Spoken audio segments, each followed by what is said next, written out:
बिस्मिल्लाहिर्रहमानिर्रहीम। अस्सलामुअलैकुम। दोस्तों, आज फिर हाजिर हुआ हूँ एक और कहानी लेकर। मगर आगे बढ़ने से पहले मेरे चैनल को सब्सक्राइब करके आप भी हमारा हिस्सा बन जाए। चलते हैं आज की कहानी की तरफ। कहते हैं कि मुल्क रूम में एक शहंशाह था कि नौशरवान की सी अदालत और हातिम की सी सखावत उसकी ज़ात में थी। नाम उसका आज़ाद बख्त और शहर कस्तंतीनिया, जिसको इस्तांबुल कहते हैं, उसका पाया तख्त था। उसके वक्त में रैयत आबाद, खजाना मामूर, लश्कर मुरफा, गरीब गुरबा आसूदा ऐसे चैन से गुजरान करते और खुशी से रहते कि हर एक के घर में दिन ईद और रात शब बारात थी। और जितने चोर चक्के, जेब कतरे, सुबह खेजे, अठाई गिरे दगाबाज थे, सबको निस्तो नाबूद करना उसका काम था। और उनका नामो निशान अपने मुल्क में न रखा था। सारी रात दरवाजे घरों के बंद न होते और दुकानें बाजार की खुली रहती। राही मुसाफिर जंगल में, मैदान में सोना उछालते चले जाते। कोई न पूछता कि तुम्हारे मुंह में दांत हैं और कहाँ जाते हो। उस बादशाह के अमल में हजारों शहर थे और कई सुल्तान नालबंदी देते। ऐसी बड़ी सल्तनत पर एक साथ अपने दिल को खुदा की याद और बंदगी से गाफिल न करता। और आराम दुनिया का जो चाहे सब मौजूद था, लेकिन फर्जंद की तरफ से महरूम था कि जो जिंदगानी का फल है उसकी किस्मत के बाग में न था। उसी की खातिर अक्सर फिक्रमंद रहता। पांचों वक्त की नमाज के बाद अपने करीम रब से कहता, ए अल्लाह, मुझ आजिज को तूने अपनी इनायत से सब कुछ दिया, लेकिन इस अंधेरे घर को दिया न दिया। यही अरमान जी में बाकी है। एक बेटा जीता जागता मुझे दे दे तो मेरा नाम और इस सल्तनत का निशान बाकी रहे। इसी उम्मीद में बादशाह की उम्र 40 बरस की हो गई। एक दिन शीश महल में नमाज अदा कर वजीफा पढ़ रहे थे कि एक बार की आईने की तरफ जो ख्याल करते हैं तो एक सफ़ेद बाल मूंछों में नजर आया कि मानिंद तार मुकेश के चमक रहा है। बादशाह ये देख कर आबदीदा होने और ठंडी सांसें भरने लगा। फिर दिल में सोचा, क्या कि अफसोस तूने इतनी उम्र नाहक बर्बाद की और इस दुनिया के हिर्स में एक आलिम को ज़ेरो ज़बर किया और मुल्क जो लिया अब तेरे किस काम आएगा। आखिर ये सारा मालो असबाब कोई दूसरा और ले जाएगा। तुझे तो पैगाम मौत का आ चुका। अगर कोई दिन जिए भी तो बदन की ताकत कम होगी। उससे ये मालूम हुआ है कि मेरी तकदीर में नहीं लिखा कि वारिस चीज़ और तजद का पैदा हो। मुझे एक रोज़ मरना है और सब कुछ छोड़ जाना है। उससे ये बेहतर है कि मैं ही उसे छोड़ दूं और बाकी ज़िंदगी अपने खालिक की याद में काट। ये बात अपने दिल में ठहरा कर पाए बाग में जाकर सब मुजराइयों को जवाब देकर फरमाया कि कोई आज से मेरे पास न आवे। सब दीवाने आम में आया जाया करें और अपने काम में मुसद्दद रहें। यह कहकर आप एक मकान में जा बैठे और मुसला बिछाकर इबादत में मशगूल हुए। सिवाय रोने और आह भरने के कुछ कार न था। इसी तरह बादशाह आज़ाद वक्त को कई दिन गुजरे। शाम को रोज़ा खोलने के वक्त एक छुहारा और 3 घूंट पानी पीते और तमाम दिन रात जा नमाज पर पड़े रहते। इस बात का बाहर चर्चा फैला। रिफ्ता रिफ्ता तमाम मुल्क में खबर हो गई कि बादशाह ने बादशाह से हाथ खींचकर गोशा नशीनी इख्तियार की। चारों तरफ से गनीमों और मुफ्तदों ने सर उठाया और कदम अपनी हाथ से बढ़ाया। जिसने चाहा मुल्क दबा लिया। और सर अंजाम सरकशी का क्या हुआ। जहाँ कहीं हाकिम थे उनके हुक्म में खलल अजीम वाक़ हुआ। हर एक सूबे से गर्द बद अमली के हुजूर में पहुंची। दरबारी अमरा जितने थे जमा हुए और इस्लाह मुसल्लत करने लगे। आखिर ये तजवीज़ ठहराई कि नवाब वजीर आकिल और दाना और बादशाह का मुकर्रब और मोतद है और दर्जे में भी सबसे बड़ा है।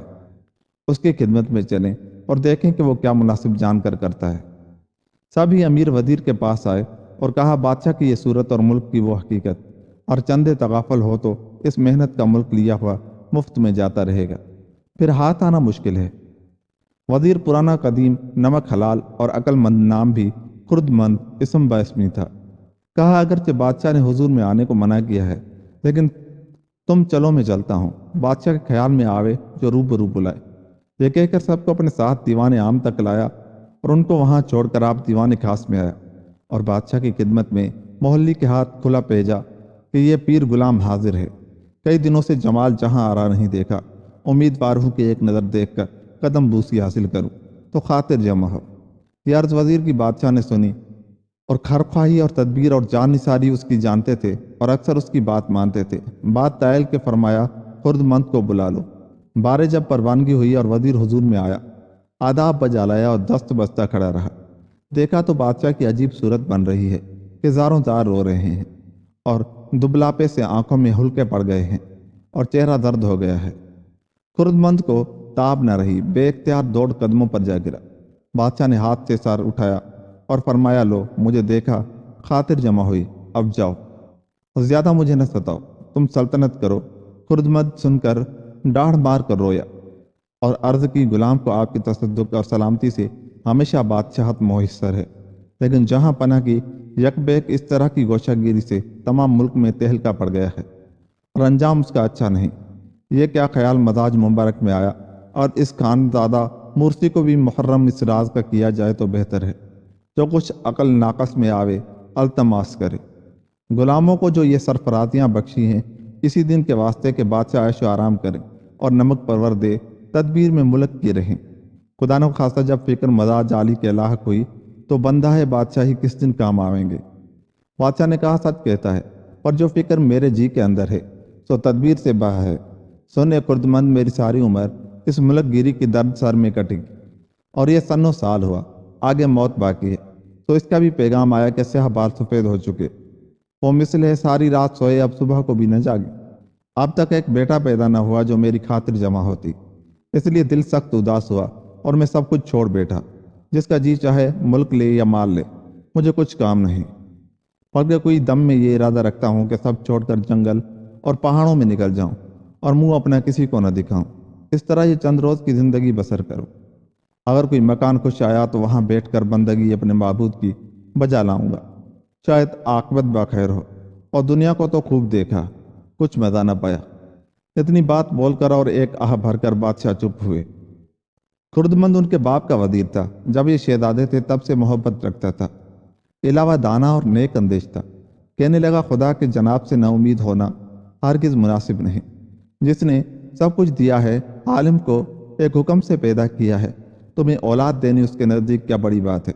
قبلہ عالم، اس تصور باطل کو دل سے دور کرو، نہیں تو تمام عالم درہم برہم ہو جائے گا۔ اور یہ سلطنت کس کس کی محنت اور مشقت سے تمہارے بزرگوں نے اور تم نے پیدا کی ہے، ایک ذرا میں ہاتھ سے نکل جائے گی اور بے خبری سے ملک ویران ہو جائے گا، خدا نخواستہ بدنامی حاصل ہوگی۔ اس پر بھی بعض پرست روز قیامت کی ہوا چاہے کہ تجھے بادشاہ بنا کر اپنے بندوں کو تیرے حوالے کیا تھا، تو ہماری رحمت سے مایوس ہوا اور ریت کو حیران و پریشان کیا، اس سوال کا کیا جواب دو گے؟ بس عبادت بھی اس روز کام نہ آئے گی، اللہ کے آگے کیا جواب دو گے؟ اس واسطے کہ آدمی کا دل خدا کا گھر ہے اور بادشاہ فقط عدل کے واسطے پوچھے جائیں گے۔ غلام کی بے ادبی معاف ہو، گھر سے نکل جانا اور جنگل جنگل پھرنا کام جوگیوں اور فقیروں کا ہے، نہ کہ بادشاہوں کا۔ تم اپنی جوگا کام کرو، خدا کی یاد اور بندگی جنگل پہاڑ پر موقوف نہیں۔ آپ نے یہ بیت سنی ہوگی، خدا آس پاس یہ ڈھونڈے جنگل میں، ڈھنڈورا شہر میں، لڑکا بغل میں۔ اگر منصفی فرمائیے اور اس فدوی کی عرض قبول کیجیے تو بہتر یوں ہے کہ جہاں پناہ ہر دم اور ہر ساتھ دھیان اپنا خدا کی طرف لگا کر دعا مانگا کرے۔ اس کی درگاہ سے کوئی محروم نہیں رہا۔ دن کو بندوبست ملک کا اور انصاف عدالت غریب غربا کی فرمائے تو بندہ خدا کے دامن دولت کے سائے میں امن و امان خوشی رہے۔ اور رات کو عبادت کیجیے اور درود پیغمبر کی روح پاک کو نیاز کر کر درویش گوشہ نشینی متوکلوں سے مدد لیجیے، اور روز راتب یتیم، اسیر عیال داروں، محتاجوں اور ران بیواؤں کو خیرات دیجیے۔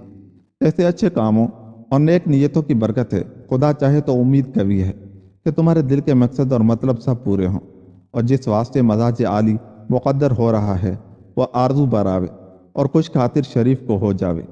پروردگار کی عنایت پر نظر رکھیے کہ وہ ایک دم میں جو چاہتا ہے سو کرتا ہے۔ بار خردمند وزیر کے ایسی عرض معروض کرنے سے آزاد بخت کے دل کو ڈھارس بندھی۔ فرمایا، اچھا تو جو کہتا ہے بھلا یہ بھی کر کے دیکھیں، آگے جو اللہ کی مرضی ہوگی سو ہوگا۔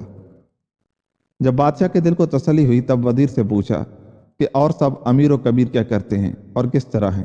اس نے عرض کی کہ سب ارکان دولت قبلہ عالم کی جان و مال کو دعا کرتے ہیں، آپ کی فکر سے سب حیران اور پریشان ہو رہے ہیں، جمال مبارک کو اپنا دکھائیے تو سب کی خاطر جمع ہو جاوے۔ چنانچہ اس وقت دیوان عام میں حاضر ہیں۔ یہ سن کر بادشاہ نے حکم کیا، انشاءاللہ تعالیٰ کل دربار کروں گا، سب کو کہہ دو حاضر رہیں۔ خردمند یہ وعدہ سن کر خوش ہوا اور دونوں ہاتھ اٹھا کر دعا دی کہ جب تک یہ زمین و آسمان برپا ہیں تمہارا تاج و تخت قائم رہے۔ اور حضور سے رخصت ہو کر خوشی خوشی باہر نکلا اور یہ خوشخبری امراؤں سے کہی۔ سب امیر ہنسی خوشی گھر کو گئے، سارے شہر میں آنند ہو گئی۔ रैयत पर जागमन हुई कि कल बादशाह दरबार आम करेगा। सुबह को सब कानाजाद, आला अदना और इरकान दौलत छोटे बड़े अपने अपने पाए और मर्तबे पर आकर खड़े हुए और मुंतज़िर जलवा बादशाही के थे। जब पहर दिन चढ़ा और एक बार की पर्दा उठा और बादशाह ने बरामद होकर तख्त मुबारक पर जुलूस फरमाया, नौबत खाने में शादियाने बजने लगे। सब उन्हें नजरें मुबारकबाद की गुजारी और मुजरे गाह में तस्लीमात व कौरनशात बजा लाए। वाफिक कदर व मंजिलत के हर एक को सरफराजी हुई। सबके दिल को खुशी और चैन हुआ। जब दोपहर हुई, बर्खास्त होकर अंदरूनी महल दाखिल हुए। खासा नोश जान फरमाकर ख्वाबगाह में आराम किया। उस दिन से बादशाह ने यही मुकर्रर किया कि हमेशा सुबह को दरबार करना और तीसरे पहर किताब का शुगल या दुरूद व वजीफा पढ़ना और खुदा की दरगाह में तौबा इस्तगफार करके अपने मतलब की दुआ मांगनी। एक रोज़ किताब में भी लिखा देखा कि अगर किसी शख्स को गम या फिक्र ऐसी लाहक हो कि उसका इलाज तदबीर से न हो सके तो चाहिए कि तकदीर के हवाले करे और आपको गोरिस्तान की तरफ रुजू करे। दुरूद तुफैल पैगंबर की रूह के उनको बख्शे और अपनी तईन नेस्तो नाबूद समझकर दिल को इस गफलत दुनियावी से होशियार रखे और इबरत से रो दे और खुदा की कुदरत को देखे कि मुझसे आगे कैसे कैसे साहिब मुल्क व खजाना इस ज़मीन पर पैदा हुए, लेकिन आसमान ने सबको अपनी गर्दिश में लाकर खाक में मिला दिया। ये कहावत है, चलती चक्की देख कर दिया कबीरा रो, दो पाटन के बीच आ सापित गया न को। अब जो देखे सिवाय एक मिट्टी के ढेर के उनका कुछ निशान बाकी नहीं रहा और सब दौलत दुनिया घर बार आल औलाद आशना दोस्त नौकर चाकर हाथी घोड़े छोड़कर अकेले पड़े हैं। ये सब उनका कुछ काम ना आया, बल्कि उनका कोई नाम भी नहीं जानता कि ये कौन थे और कब्र के अंदर का अहाल मालूम नहीं कि कीड़े मकोड़े चूंटियां सांप उनको खा गए या उन पर क्या बीती और खुदा से कैसी बनी। ये बातें अपने दिल में सोचकर सारी दुनिया को फेंकने का खेल जाने, तब उसके दिल का गुंचा हमेशा शुगफ्ता रहेगा, कसु हालत में पस मुर्दा न होगा। ये नसीहत जब किताब में मुतालबा की तो बादशाह को कुर्दमंद वजीर का कहना याद आया और दोनों को मुताबिक पाया कि शौक हुआ कि इस पर अमल करूं, लेकिन सवार होकर और भेंट भाड़ लेकर बादशाहों की तरह जाना और फिरना मुनासिब नहीं। बेहतर यह है कि लिबास बदल कर रात को अकेले मुकबरों में या किसी मर्द खुदा गोशा नशीन की खिदमत में जाया करूं और शब बेदार रहूं। शायद उन मर्दों के वसीले से दुनिया की मुराद और आकबत की निजात मैसर हो। यह बात दिल में मुकर्रर करके एक रोज़ रात को मोटे झूठे कपड़े पहनकर रुपये अशरफी लेकर चुप्पे किले से बाहर निकले और मैदान की राह की। जाते जाते एक गोरिस्तान में पहुंचे। नहायत सद को दिल से दुरूद पढ़ रहे थे और उस वक्त बाद तंद चल रही थी, बल्कि आंधी कहा चाहिए। एक बार की बादशाह को दूर से एक शोला सा नजर आया कि मान सुबह के तारे के रोशन है। दिल में अपने ख्याल किया कि इस आंधी और अंधेरे में ये रोशनी खाली हिकमत से नहीं, क्या ये तिलस्म है कि अगर भटकरी और गंधक को चराग में बत्ती के आसपास छिड़क दीजिए तो कैसी ही हवा चले चराग न गुल न होगा। यह किस वली का चराग है जो जलता है। जो कुछ हो सो हो, चल कर देखना चाहिए कि शायद इस शम्मा के नूर से मेरे भी घर का चराग रोशन हो और दिल की मुराद मिले। यह नियत करके उस तरफ को चले। जब नज़दीक पहुंचे देखा तो चार फकीर बेनवा कफनियाँ गले में डाले और सरदानों पर धरे आलम बेहोशी में खामोश बैठे हैं और उनका ये आलम है जैसे कोई मुसाफिर अपने मुल्क और कौम से बिछड़कर बेकसी और मुफलसी के रंजो गम में गिरफ्तार होकर हैरान रह जाता है।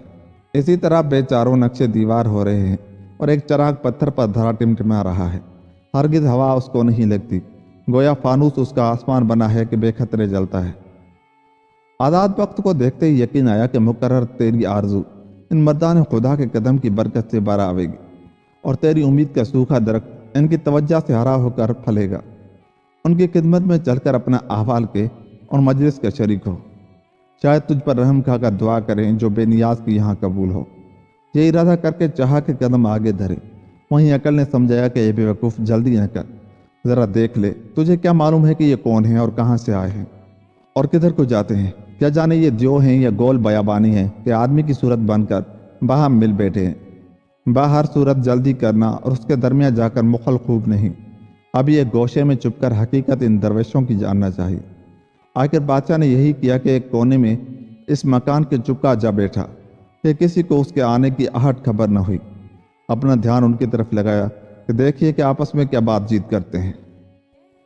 इत्तफाकन एक फकीर को छींक आई। शुक्र खुदा का किया, वो तीनों कलंदर उसकी आवाज़ से चौंक पड़े।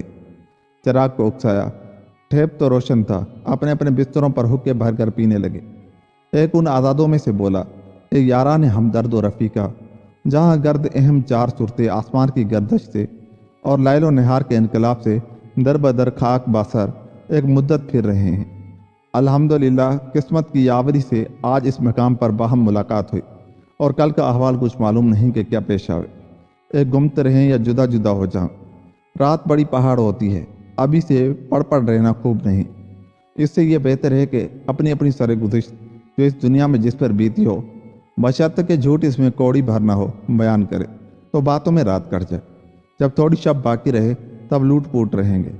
سبوں نے کہا، یا ہادی، جو کچھ ارشاد ہوتا ہے ہم نے قبول کیا، پہلے آپ ہی اپنا احوال جو دیکھا ہے شروع کیجئے تو ہم مستفید ہوں۔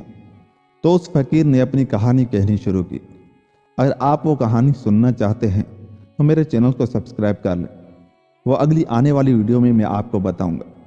اور یہ کہانی بہت لمبی ہے، اس کے 3-4 حصے بناؤں گا۔ ملتا ہوں اگلے حصے کے ساتھ، تب تک اپنا بہت سا خیال رکھیے گا۔ اللہ کے پاس۔